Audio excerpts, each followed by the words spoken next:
Hey, what's up, you guys? Today I'm going to be talking about what pregnancy is like after miscarriage. So grab your drink, it's going to be a long chat.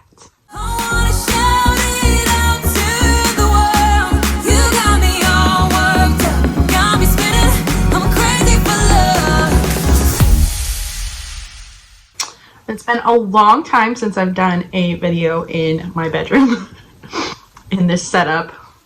This weird setup that I have. I even, for old time's sake, am using my phone today. Also because I don't want to go grab my camera. Since I'm comfortable and I have a day off and I'm just like, might as well just sit in bed for a little while. Anyways, I am going to be talking about what it's like being pregnant after a miscarriage. And I'm at the point now in my pregnancy that I am comfortable talking about this. I've been wanting to talk about it, but I didn't feel like quite ready because I was still in the earlier stages of pregnancy. Now I am almost 25 weeks, which 24 weeks is the viability stage, and I'm feeling a little more comfortable about talking about it. So I'm finally going to do it. Of that, I was going to be waiting till like the end of my pregnancy, and I was like, look, baby's here. It's realistic, but I want to do it while I'm still pregnant. I don't know why. So, ignore me. Anyways, I'm going to start with a little disclaimer. This is not to scare you out of getting pregnant again. It's more to be real with you about what could happen when you get pregnant again after having a miscarriage.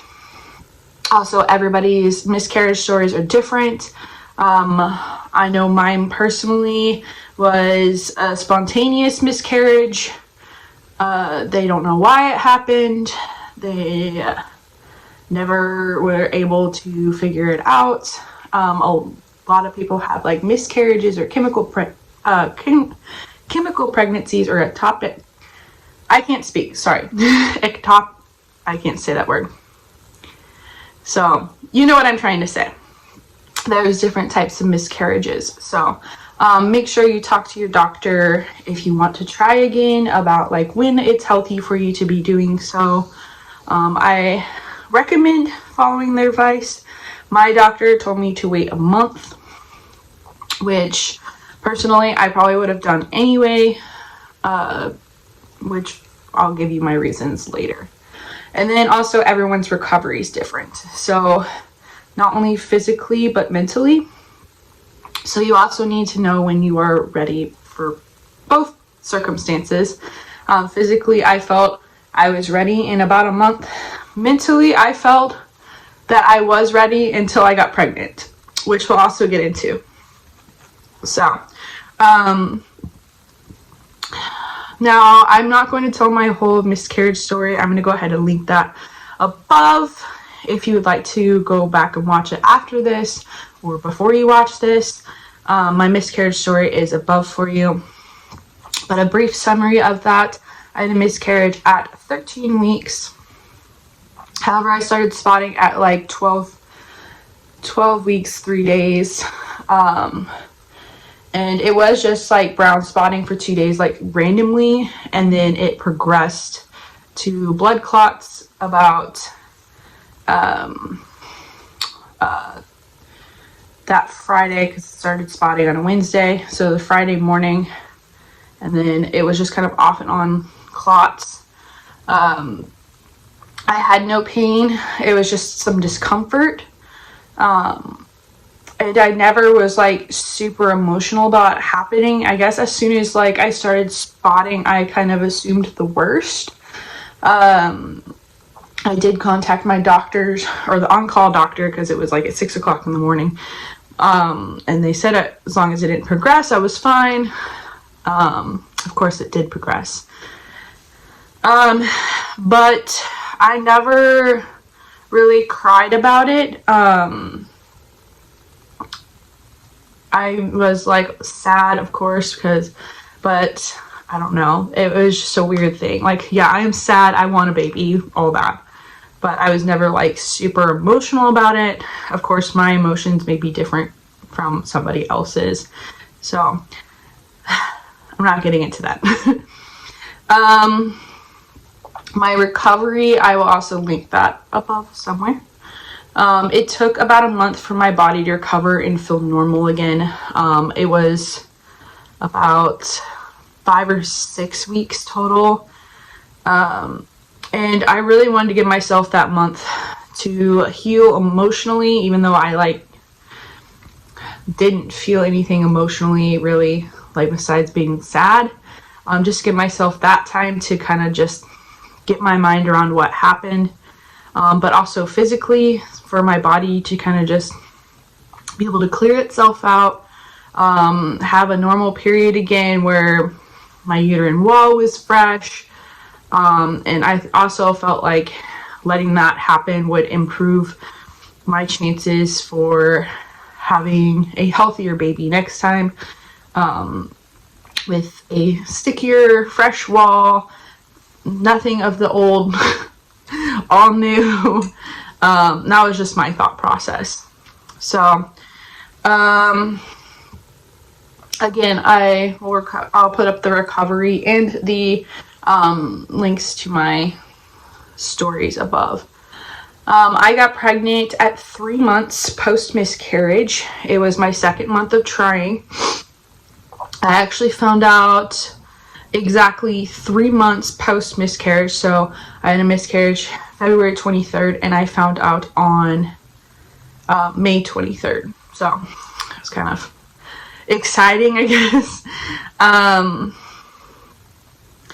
And I was 4 weeks at the time. I was getting ready to start my period, so I hadn't completely missed it yet. It was actually the day I was supposed to start my period, and we all know that can vary day to day. I was so excited. I actually cried. My video, I'll post that somewhere too. I actually did cry. I guess I was just like, it took me 4 months or something to get pregnant the first time. So I was so excited that happened so fast that time. I tested every day. I think I also posted that in my videos as well. I tested every day. I was really nervous that it was just gonna disappear or be a chemical pregnancy or something. Which, don't do that. Just do it once. Maybe twice. It just makes your anxiety worse. I didn't tell Drew till 3 or 4 days later. Of course, he already knew. He knew before I knew. I don't know how. He has this weird sixth sense. And then I told my mom and dad almost a week after I found out. I didn't do anything special for them, but for my husband, I did make a cupcake cake, which maybe I'll link that as well. So that whole week I felt nervous. I took a lot of tests. I was excited. And then about week 5 is when I started feeling a little more anxious, a little bit nervous. Mostly because I was like, it's going to be a while till I even hit my miscarriage date. The amount of weeks I was when I had my miscarriage, and it's most people's I made it past week 5, I feel better now, and I'm like, I'm really gonna have to wait till week 13 to even feel good. And it was really I don't know, hard to be I have that long before I feel good, and I could potentially have it before then. I need to reach that milestone of the end of the first trimester, and I was so close last time. Even though I know miscarriages can happen later, it was just I needed to hit that and get past those 13 weeks, and it would just seem so far away. So that week I started getting some pressure and discomfort, a lot of tugging and pulling, which I know that can be ligament pains, which I didn't have.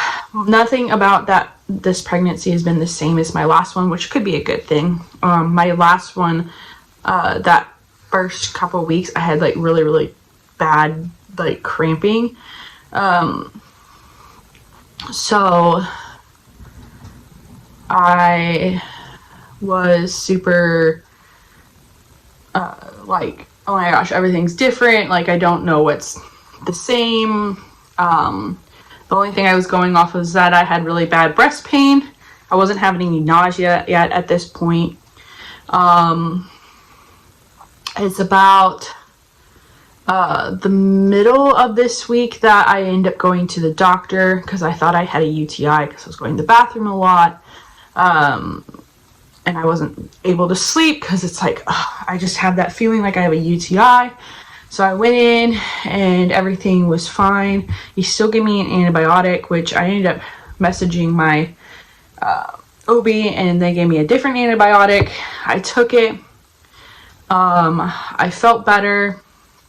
All the discomfort and pressure was gone. And I was like, okay, we're good. And then I hit the exact 6-week mark. And we got home from my parents, and I was just, I all of a sudden just couldn't breathe. I couldn't catch my breath. Like, if I stopped moving, all of a sudden I couldn't breathe. I was getting some numbness in my face, and I called the on-call doctor, who never called me back. I might have given him the wrong number, but I couldn't. And finally I just sat down and was able to relax, and I fell asleep. And that whole week I was just having difficulty breathing, numbness, like really bad, like fear. And I always started the morning off good, and then like the afternoon, I was like, I just couldn't do anything. It was awful. I didn't know what it was. I didn't know what to care for. And of course I did the worst thing possible and go to Google, and they're like, you could be having a stroke. You could be doing this. You could be doing that. And I'm like, I need to go to the doctor. So I got a doctor's appointment. I actually was going to see, not my doctor's nurse, but somebody else's nurse practitioner. And this was almost week 7, I think. I went in to see her, and it was a terrible experience. So I just kind of explained to her all the things that was going on, and I was like, I had a fear that maybe I had some hypothyroidism or hyperthyroidism. I can't remember which one. I was worried about that because I had gained some weight, and I was telling her about the numbness and everything else that I was experiencing. And I don't know, she was just very, very not very understanding, and she really seemed to care. She told me, well, all that sounds like anxiety. I'm like, well, that doesn't seem like any anxiety I've ever had. She's like, that's what they all say. I'm like, okay, sorry. So she was like, you can go to therapy. You can go to these group classes. And I was like, my family doesn't like really do any of that. And normally I have my own ways to deal with anxiety. I just thought it was something worse because it was so bad. I thought I was gonna pass out because I couldn't breathe. Sometimes it was like to the point where I was like so dizzy I'd have to like lay down in a certain way, and it was awful. And so I was like, well, if it's just anxiety, then I know how to take care of that. So I did get blood tests that day. She checked my thyroid. I ended up having low vitamin D levels. So I know that's probably just because I was inside a lot, because this was quarantine before I went back to work. So the very first thing I did when I got done at the nurse that day was go with my mom and go on a walk, and it made me feel better. Of course, there was like a few days where I was still like learning to cope with it and everything, and I found out I have my own ways of dealing with anxiety and depression. So getting outside, working out, taking deep breaths, doing yoga, all those things, like I do those. I just didn't know what was going on, and she treated me like I was freaking stupid, and it was just really irritating. So that was my fun experience with that. So that was the first 3-ish weeks. I think that was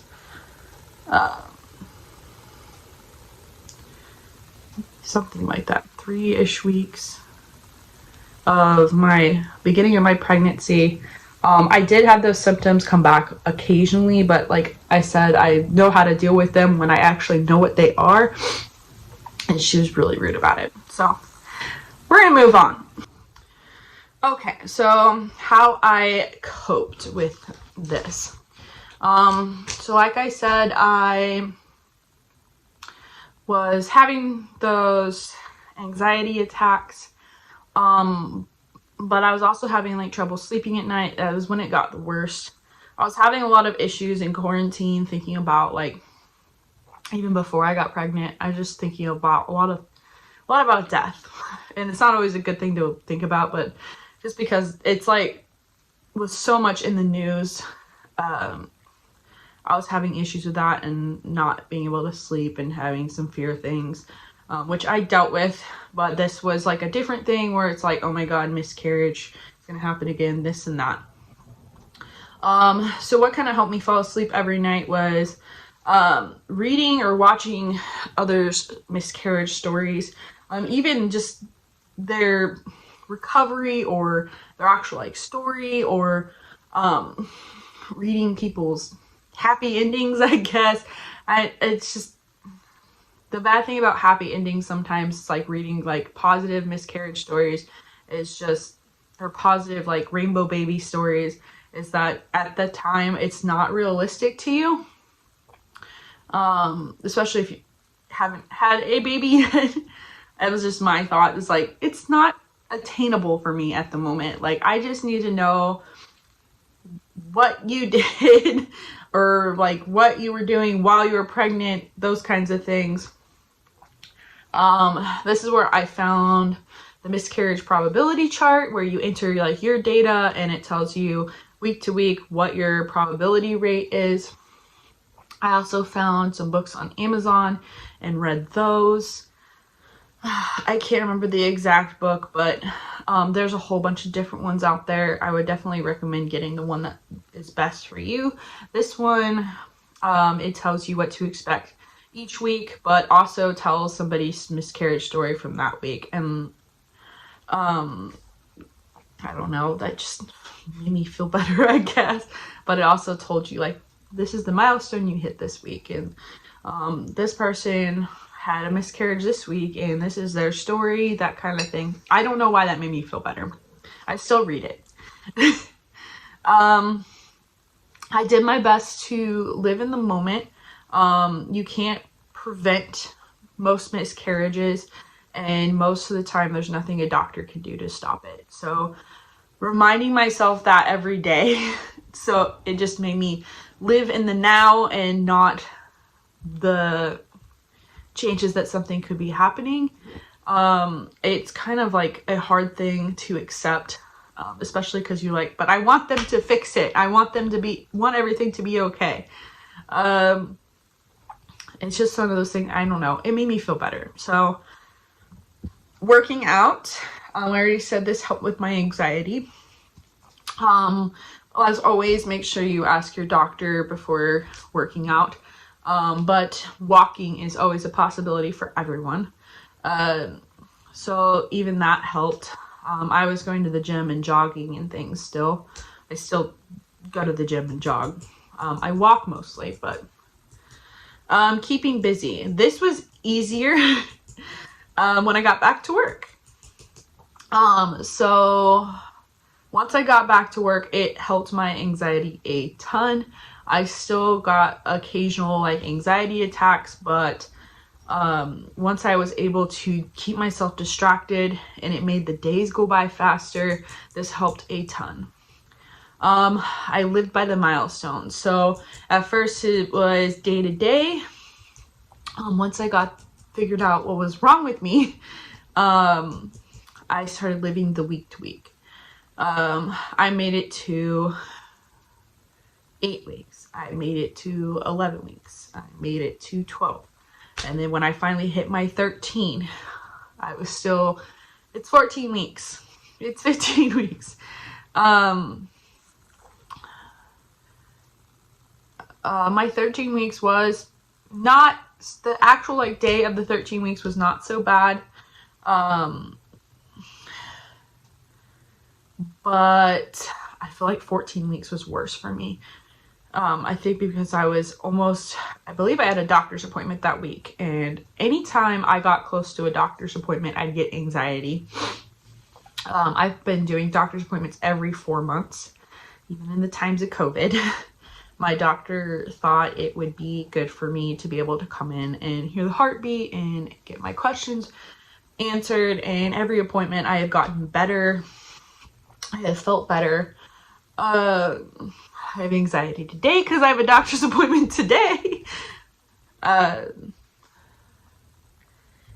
This kind of gets into Dopplers, and I know there's a lot of people out there that get heart Dopplers to use at home, and personally I think it's a terrible idea, especially if you've had a miscarriage, because you can't always find the heartbeat. So it ends up just causing more anxiety and fear, and then you also start to rely on it, where you're like, every time you think something's wrong, you're going to check, and it's just going to cause more anxiety and fear. My husband really wanted to get one because he has not heard the heartbeat yet. He's seen baby. He got to go to the 20-week appointment. I don't know if we heard the heartbeat then or not. I can't remember. But for my own personal sake, I know I would use it as a crutch, and then I'd not find the heartbeat, and it would give me anxiety and stress that it's just not good for baby. So keep that in mind when you're buying one and you have issues like that, especially if you're that person that's the compulsive tester. You're probably not a good candidate to get the Doppler. So, but if you do get it, don't rely on it. We're not 100% trained on it, so it makes it a little more difficult to use. So there's my opinion on Dopplers and why I did not get one. My own personal choice. It's up to you. So, all of this helped me get better. I want to say near the end of my first trimester, I joined the What to Expect forums.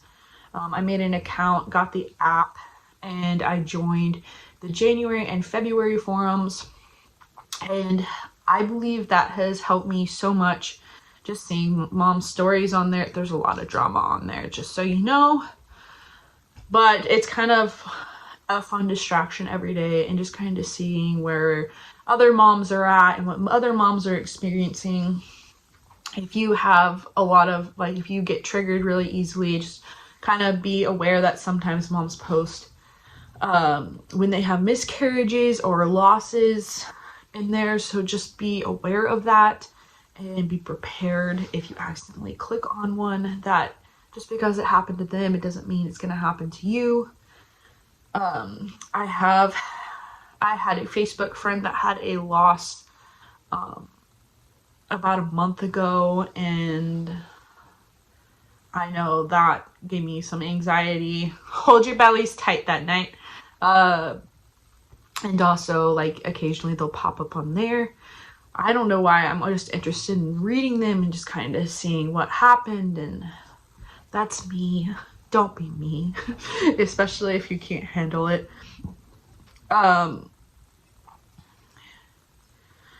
Other things that I still consistently do, I always check when wiping, and I always have, or when I have like excessive wetness down that way, which at this point in pregnancy, that's really normal. But I check the toilet because I'm like, there might be clots in there. It's just a thing. It's become like a habit at this point. I may still do it even after I'm not pregnant anymore. And then my last piece of advice to everybody, you're all going to cope in your own ways. So find what works for you. The forums help a lot. There's usually a lot of support in there. If you're having fear, they have different boards in there. So they have the month to months So I have the January and the February, but there's also a rainbow baby one. There's a miscarriage recovery board in there. And it's just somebody else to talk to that's going through what you are, which is really, really helpful.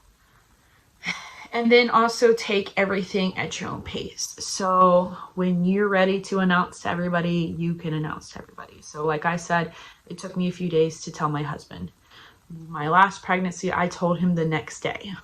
I wanted to prepare something special. Told my parents the next day. I told his family the next day. This time we only told my parents and his parents and my brother, because my brother's kind of close-knit with my parents. And of course my mom told a lot of people, and I was not very appreciative of that. Of course she's never been through miscarriage on her own, so she kind of doesn't understand, which is a story in its own. I announced on Facebook at 18 weeks, and I did it on our previous baby's due date. I made it really special, and I even talked about my miscarriage on Facebook. I felt talking about it would help others, and lo and behold, one of my Facebook friends ended up messaging me and saying that she had just had a miscarriage and she felt so much better because I posted that, and we had a long discussion, and I felt really good. It was just like, all of a sudden it's like, well, my story helped somebody, which is the whole reason I post on YouTube in the first place, because I want to help people going through things that aren't talked about a lot, which is why I originally started this, because my husband was going to boot camp, and I know there wasn't a lot of stories about where he was going and what he was doing and those things. And of course my husband's in the reserve, so it's a little bit different than like somebody that has someone in the military full-time. But I wanted to share my experience. And then I had a miscarriage, and now I've been able to share this journey with everybody and hoping that it would help people. So announce how you want. You don't have to say that you had a miscarriage or anything, but just know that it may help somebody else out there.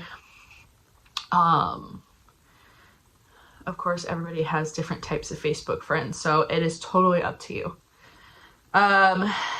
I started my nursery at 16 weeks.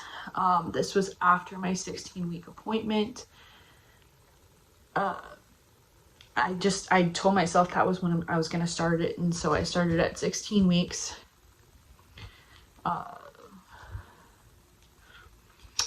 And then I announced that 2 weeks after that. And then I did my gender reveal like 2 days after my doctor's appointment, my 20-week doctor's appointment. And then we announced the name the same day. So do everything at your own pace. If you don't want to tell anybody anything until you have that baby, go for it. It is your baby, your choice. I chose to tell my parents and his parents because I did want to have a little bit of support if it happened again. I didn't want to tell the whole entire world, because last time I only told my parents and his parents that we had a miscarriage and left it to them to tell everybody else. I told them I'm not keeping it a secret and those kinds of things, so I just didn't want to tell everybody again. So I told everyone at work when I started getting belly. I told my bosses when I came back to work, just because I do work around chemicals sometimes and physical labor, so I just felt like they needed to know. Personal choice again. So at this point I am rambling, but if you have any questions or you would like me to elaborate on details in another video, go ahead and just comment down below or send me a message or something. And I really hope this story, this post is helpful to anyone out there planning on getting pregnant again after a miscarriage, or is currently pregnant during a miscarriage, after a miscarriage. that it's helpful for you and you are finding ways to cope. And good luck to you on your journeys out there. So until next time, make sure you like and subscribe to see more content from me. I'm sure it's about to get really, really exciting, almost to the 3rd trimester. So, woo! Got a baby shower coming up, so we'll be doing a baby shower haul. So don't forget to like and subscribe, and I will see you next time.